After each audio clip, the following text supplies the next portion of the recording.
P4 అని కొత్త మోసం తీసుకొచ్చినాడు. ఆశ్చర్యకరం ఏంటంటే P4 విధానం అంటే ఏంటంటే సమాజంలో ఉన్న 20% పేదవాళ్ళ బాగోగులన్నింటినీ 10% సంపన్నులకు అప్పగిస్తాడట. అసలు ఈ మనిషి ఏం మాట్లాడుతున్నాడో నాకే అర్థం కాల. రోజు తర్వాత రాష్ట్రంలో 1,61,00,000 ఇళ్ళుంటే అందులో 1,48,00,000 ఇళ్ళు వైట్ కార్డ్ హోల్డర్స్.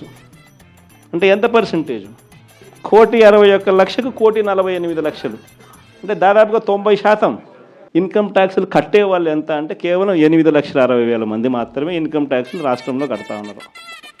మళ్ళీ 8,60,000 మందికి 1,48,00,000 మందికి అప్పచెప్పాలి కదా. నిజంగా అదే ఆయన చెప్పే P4 అంటే కూడా అక్కడ కూడా మళ్ళీ మోసమే. కేవలం 20% అంటాడు. ఆడ మోసమే. అసలు వాస్తవం చెప్పాలంటే కనీసం 1000 మంది ముందుకు రారు. ప్రజలందరూ నవ్వుకుంటున్నారు.